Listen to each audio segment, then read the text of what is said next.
नमस्कार. चहा घेता घेता सहजच आज आपण बरेच दिवसांनी भेटतोय. पण त्या काळामध्ये बऱ्याचशा गोष्टी होऊन गेल्या आहेत. त्याच्यामध्ये मुख्यतः हेमंत ऋतू संपून शिशिर ऋतू सुरू झालाय. गुलाबी थंडी सोडून आता कडाक्याची थंडी पण आहे.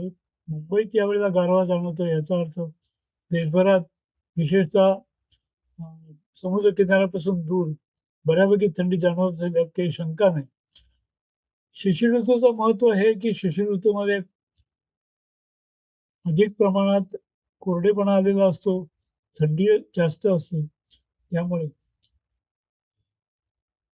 वासाचं प्रमाण अधिक असतं, पण मॉइश्चर प्रमाण आणखीन कमी झालेलं असतं. वाऱ्याला वेग असतो अधिक आणि त्यामुळे पानगळी मोठ्या प्रमाणात दिसते. त्यामुळे जो निसर्ग आहे तोही या काळात बदललेला असतो.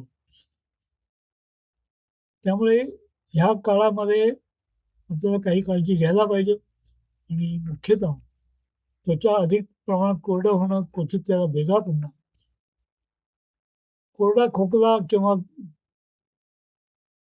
आवाज बदलणं, भूक न लागणं, अजीर्णाची स्थिती निर्माण होणं, सुखासुखी काही न करता. कारण ॲक्टिव्हिटीज थंडीमुळे कमी होतात आणि थंडीतल्या ॲक्टिव्हिटीज कमी झाल्यामुळे अजीर्ण होतं आणि अजीर्णामुळे ॲसिडिटी ही अनुभवायला लागते. आणि या काळामध्ये ॲसिडिटी होणं याचा अर्थ की काही काळ त्याच्यामध्ये जावा लागतो. कारण भूक जरी चांगली असली तरीसुद्धा जर अजीर्ण झालं, तर त्यातून बाहेर पडायला थोडासा वेळ लागतो. त्यामुळे अजीर्ण होणार नाही याची काळजी या काळामध्ये विशेष घ्यायला लागते. या काळामध्ये सध्या रुग्ण जे दिसतायत ते त्वचा कोरडी होणं, त्याच्यावर क्वचित फंगल इन्फेक्शन दिसणं, अशा प्रकारची तक्रारी दिसतायत. तर कोरडा खोकला मोठ्या प्रमाणात आहे. प्रदूषण आहे आणि हवेत असणारा कोरडेपणा हा त्याला मुख्यतः कारणीभूत आहे. आणि याच्यामध्ये काही वेळेला घशामध्ये जळजळ वाटणं, घशामध्ये वेदना होणं, कापल्यासारखी संवेदना होणं, अशा स्वरूपाची लक्षणं असतात. त्यावेळेला आपल्याला वेगळ्या प्रकारे विचार करायला लागतो आणि दुसऱ्या प्रकारामध्ये ठाण-ठाण अगदी वरती 2 मजले आणि खाली 2 मजले ऐकू येईल अशा मोठ्या प्रमाणात मोठ्या आवाजाचा खोकला येतो. छाती दुखायला लागते आणि अशक्तपणा जाणवायला लागतो. अशा प्रकारची लक्षणं होतात आणि त्यासाठी आपल्याला आपल्या तूप साखरेचा मोठा आधार असतो.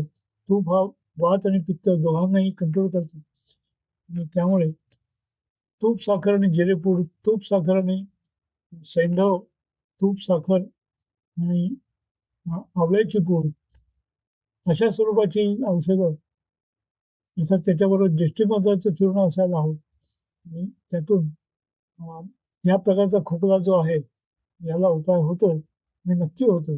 त्यामुळे हा खोकला अंगावर काढू नका. त्याने उगाच अशक्तपणा येतो आणि त्यामुळे योग्य उपाय वेळेवर करा. कोमट दूध घ्या, गरम दूध घ्या.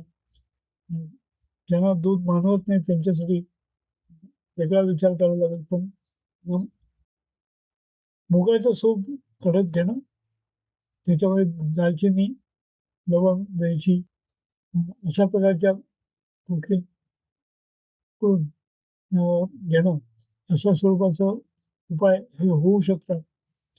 त्यामुळे उपाशी राहायचं नाही, उपवास करत बसायचं नाही. हे दिवस उपवास करण्याचे तत्वता नाही. ज्यांना उपवास सहन करता येतो त्यांचा भाग वेगळा आहे.